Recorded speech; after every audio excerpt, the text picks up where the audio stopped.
मोहब्बत की कहानियां तो बहुत सुनी होंगी, लेकिन क्या आपने कभी सुना है कि एक इंसान की सादगी और सच्ची नियत ने परिस्तान की शहजादी का दिल जीत लिया हो। एक छोटे से गांव में सरफराज नाम का एक नेक और सीधा सादा नौजवान रहता था। सरफराज की सादगी और दियानतदारी उसकी सबसे बड़ी खूबी थी। वो लकड़ी काटने का काम करता था और दिन भर मेहनत से रोजी कमाता था। एक रोज जब वो जंगल के अंदर गहरी लकड़ियां काट रहा था, तो उसने एक कराहती हुई आवाज सुनी, जैसे कोई तकलीफ में पुकार रहा हो। वो आवाज की समत बढ़ा तो देखा कि एक बहुत ही खूबसूरत और नूरानी लड़की एक झाड़ी में फंसी हुई है। इसका एक पर जख्मी था। सरफराज ने पहली नजर में ही महसूस कर लिया कि ये कोई आम लड़की नहीं, लेकिन इसकी नेक दिली ने इसे फौरन मदद के लिए मजबूर किया। आपको क्या हुआ है? सरफराज ने नरमी से पूछा। लड़की ने तकलीफ से कराहते हुए कहा, मैं एक पारी हूं, परियों की दुनिया की एक शहजादी। मैं भूलकर इस इंसानी दुनिया में आ गई और किसी शिकारी के जाल में फंसकर जख्मी हो गई हूं। सरफराज हैरान रह गया, लेकिन इसने परेशानी छपाई और ध्यान से इसका जख्मी पर खोला और फिर आसपास से जड़ी बूटी जमा की और देसी जड़ी बूटियों से इलाज किया। पारी को अपनी झोंपड़ी में ले आया। पारी चंद दिनों में ही ठीक हो गई। इस दौरान सरफराज ने उसकी बहुत देखभाल की, लेकिन उसकी खूबसूरती पर कभी बुरी नजर नहीं डाली और हमेशा एक इज्जतदार फासला रखा।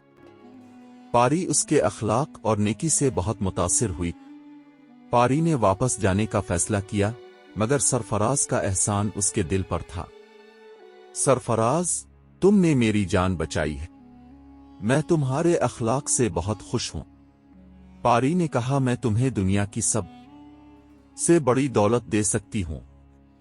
सरफराज मुस्कुराया, मुझे कोई दौलत नहीं चाहिए पारी, मुझे बस इतना काफी है कि तुम अब ठीक हो और अपने घर वापस जा रही हो। पारी ने एक लंबी सांस ली और कहा, ठीक है। ठीक एक साल बाद सरफराज के गांव में एक ताजिर अपनी बेटी मारुख के साथ आया। मारुख के चेहरे के एक गाल पर बड़ा गहरा निशान था। ताजिर और उसकी बेटी जंगल से गुजरते हुए सरफराज के पास पहुंचे और कहा, बेटा पानी है? सरफराज ने कहा, हाँ। सरफराज ने पानी का मशकीजा उठाया और उन्हें पानी पिलाया। तब मारुख उसके सामने आई। सरफराज ने कहा, आप कहाँ जा रहे हैं? ताजिर ने कहा, मैं अपनी बेटी की शादी करना चाहता हूँ। हर एक इसके चेहरे पर दाग होने की वजह से कोई इससे शादी नहीं करता। सोचा कि गांव में चलते हैं, शायद यहां कोई नेक बंदा हो जो मेरी बेटी को पसंद कर ले।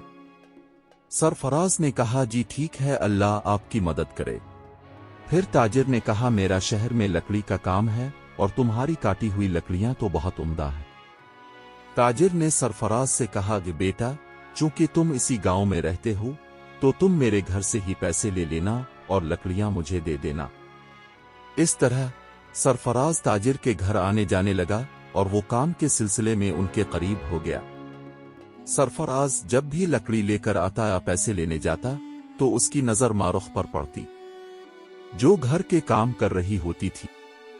सरफराज अक्सर मारुख को चूल्हे के पास बैठे खाना बनाते देखता। वो बड़ी मेहनत और तवज्जो से अपने वालिद के लिए खाना तैयार करती। वो घर के दीगर काम भी संभालती, सब कुछ सलीके से रखती।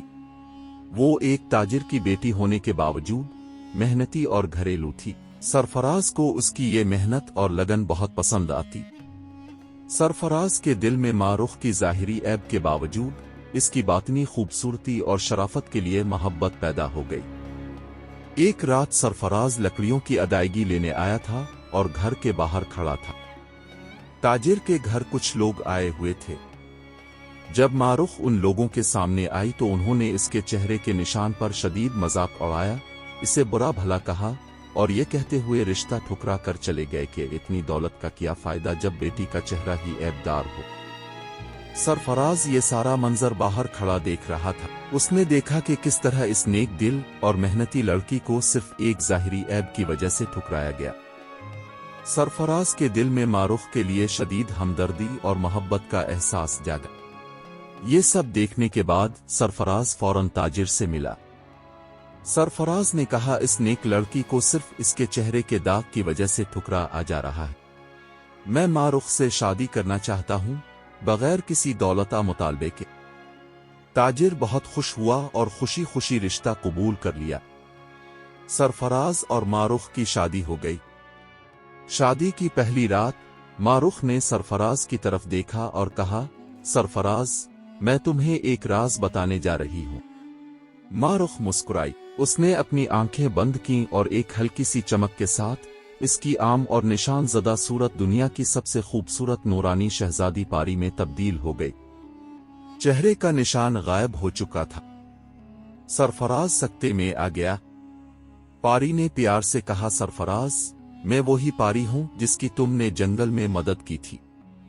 तुम्हारी नेकी और हमदर्दी ने मेरा दिल जीत लिया। मुझे तुमसे मोहब्बत हो गई, इसलिए मैं तुम्हें आजमाने के लिए खुद को दागदार सूरत में पेश किया और तुम उस इम्तिहान में भी कामयाब हो गए। तुमने मेरे दाग की परवाह नहीं की और मेरे किरदार को चुना। ये तुम्हारी बेलोस नेकी का इनाम है। पारी ने कहा, तुमने ऐब वाली सूरत को कबूल किया तो तुम्हें बदले में हमेशा के लिए सच्ची मोहब्बत और असल खूबसूरती मिली। सरफराज की खुशी की इंतहा ना रही। सरफराज और मारुख हमेशा खुशी खुशी रहने लगे। सरफराज को अपनी बेलोस नेकी के बदले में दुनिया की सबसे खूबसूरत और बावफा पारी मिल गई। ये कहानी हमें सिखाती है कि मोहब्बत की असल पहचान ज़ाहिरी खूबसूरती में नहीं बल्कि किरदार की नेकी में छपी होती है। अल्लाह पाक हमारे दिलों को रियाकारी और लालच से पाक रखे और हमें वो नजर अता फरमाए जो ज़ाहिरी ऐबों के बजाय बातिनी खूबसूरती को देख सके। ए अल्लाह, सरफराज की तरह हमें भी बेलोस नेक नीति और सब्र की दौलत अता फरमा।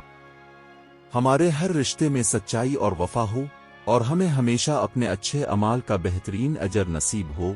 आमीन। याद रखें, किरदार खूबसूरत हो तो मुक़द्दर खुद ब खुद सांवर जाता है। अगर आपको ये कहानी अच्छी लगी हो तो बरा करम हमारे चैनल को ज़रूर सब्सक्राइब करें और हमारी हौसला अफजाई के लिए हमें सपोर्ट करें ताकि हम आपके लिए इसी तरह की मज़ीद अच्छी और सबक आमोज़ कहानियाँ और वीडियोज़ ला सकें।